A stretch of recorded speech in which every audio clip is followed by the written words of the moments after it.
बुध, शुक्र और राहु गोचर में एकत्र आए हुए त्रिकूट बना हुआ है मीन राशि में। मीन राशि में बुध का गोचर जो हो रहा है उसके ऊपर मैंने वीडियो बनाया है और जल्द ही वो अपलोड होने वाला है। Please stay tune to the channel.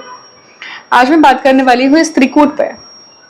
तो इस त्रिकूट को आप दो तरीके से समझिएगा। पहला कि त्रिकूट कौन सा योग बना रहा है। एक बना रहा है बहुश्रृंगार योग, मतलब वीनस और राहु, और दूसरा योग बन रहा है उच्च नीच का लक्ष्मी नारायण योग। बुध अर्थात नारायण, शुक्र अर्थात लक्ष्मी। तो ये दो योग बन रहे हैं और दो योग के साथ साथ यहाँ पे कैसा कॉम्बिनेशन है जहां पे बुध नीच के हो रहे हैं। बुध कौन है? तो बुध उच्च या बुध आपके बुद्धि के स्वामी होते हैं। जब भी बुध का गोचर कन्या राशि में या फिर मीन राशि में होता है तो वो गोचर सभी के लिए बहुत इंपॉर्टेंट होता है। या तो हमारी बुद्धि का कॉन्फिडेंस लेवल कुछ ज्यादा ही होता है जब वो कन्या राशि में होती है, या फिर जब बुध नीच के होते हैं तो हमारा डिसीजन मेकिंग का कॉन्फिडेंस लेवल बहुत लो हो जाता है। मोस्ट ऑफ द टाइम ऐसा योग जब बनता है, मीन राशि में जब बुध आते हैं तो हम स्टैंड नहीं ले पाते हैं, हम एक निर्णय नहीं ले पाते हैं, एक निरपक्ष होकर डिसीजन मेकिंग नहीं कर पाते हैं।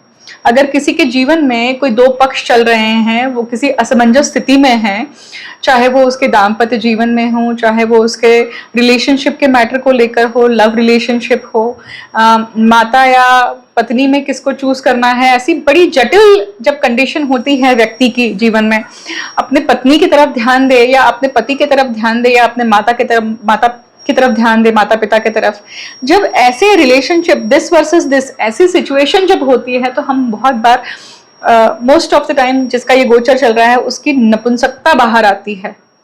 ये आपके बुद्धि का रियल कैरेक्टर इस समय पे बाहर आता है, बाहर आकर पोक आउट करता है जो आप व्यवहार करते हैं, क्योंकि बुध क्या है? व्यवहार भी है, कम्युनिकेशन भी है। ऐसे समय पे जरूरत है कि बहुत स्पष्ट कॉन्वर्सेशन हो, स्पष्ट रूप से व्यक्ति वो कह सके जिसके लिए दिलेरी लगती है, सही को सही और गलत को गलत कहने की क्षमता रहे। ऐसे गोचर में ऐसा ये गोचर है। पर हालांकि होता क्या है, व्यक्ति विपरीत ही व्यवहार करता है। मतलब ऐसे समय पे व्यक्ति हमेशा ऐसी चीजें कर जाता है जिसको लेकर वो बाद में रिपेंट करता है या शेमफुल फील करता है। अब आपके जीवन में ऐसी कौन सी सिचुएशन चल रही है, आपको टेस्ट करना पड़ेगा, क्योंकि ये गोचर या ये त्रिकूट जो है आपके कौन से भाव में बना हुआ है। पहले भाव में है तो ये आपके खुद के निर्णय क्षमता को लेकर है।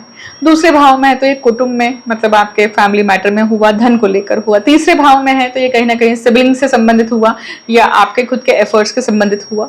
चौथे भाव में है तो ये माता से संबंधित हो सकता है, जमीन के संबंधित हो सकता है, आपके सुख को लेकर हो सकता है।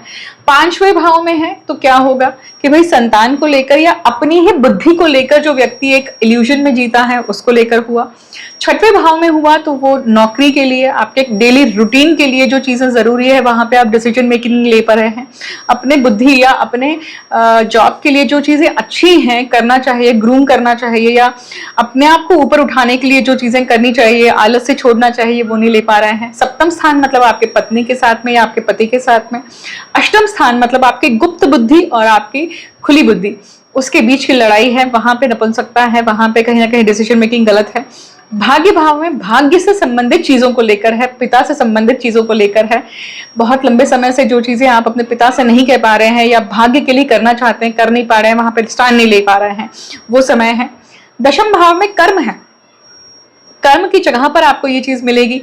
तो कर्म के स्थान पर आपकी श्रृंगार योग या फिर आपकी बुद्धिमत्ता कहीं ना कहीं किसी न किसी रूप में आपके ऊपर हावी हो जाती है, और जैसा आपको बिहेव नहीं करना है आप एग्जैक्टली वही बिहेव कर जाते हैं। जहां पे आपको स्टैंड नहीं लेना है या जहां पे आपको स्टैंड लेना है वहां पे आप नहीं लेते हैं। लाभ भाव में जब ये त्रिकूट है, इसका अर्थ है कि लाभ के लिए आप कहीं ना कहीं नपुंसक या कहीं ना कहीं अपने ऐसी बुद्धि को यूज कर रहे हैं जो शायद आपको लाभ तो मिल जाएगी, परंतु आपका जो नाम है, आपका जो रेपुटेशन है वो इस तरह की बन सकती है और वो आपको एक्सेप्ट करना पड़ेगा। Are you ready for it? व्यय भाव में जब होता है तो व्यय भाव में नुकसान है कहीं ना कहीं। मतलब अगर मान लीजिए किसी को शैया सुख प्राप्त करना है, परंतु उसको अपने ईगो को साइड में रखना है, साइड में रखना पड़ेगा, या फिर अपनी इच्छाओं को या फिर अपनी बुद्धि को साइड में रखना पड़ेगा, तो आपके ऊपर है कि आप, मैंने एग्जाम्पल दिया है कि आपके 12 भाव में किस प्रकार से पैन आउट हो सकता है। ये 12वें भाव में आपके नुकसान को लेकर भी है, तो आप नुकसान चाह रहे हैं या नुकसान के बदले में आप कुछ ना कुछ कॉम्प्रोमाइज करने के लिए तैयार हैं। दिस इज द गोचर। ऐसे गोचर बहुत जटिल गोचर होते हैं जहां पर बहुश्रृंगार भी है और लक्ष्मी नारायण भी है, जो कि उच्च नीच का है। डिसीजन इज ऑलवेज योर्स, परंतु डिसीजन लेने की जल्दबाजी मत करिए, क्योंकि इस गोचर से, इस त्रिकूट से तीसरे भाव में, चौथे भाव में मंगल है। मतलब कहीं ना कहीं आप में इम्पल्सिव नेचर आएगा, आप उसे चूज कर बैठेंगे या उस चीज को कर बैठेंगे जो लॉन्ग रन में आपको तकलीफ दे सकती है।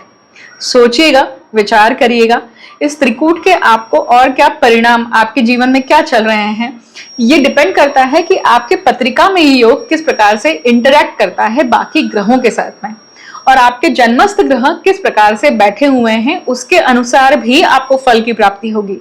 तो मैंने जो भी बातें बताई हैं वो सबके सब एज इट इज लागू हो ऐसा नहीं है, परंतु जिनके जीवन में या जिनके पत्रिका में योग वैसे ही बना हुआ है, उनके ऊपर ये 100% लागू होगी। मैं आप सभी को शुभकामनाएं देती हूँ और इस वीडियो को यहीं पे विराम देती हूँ।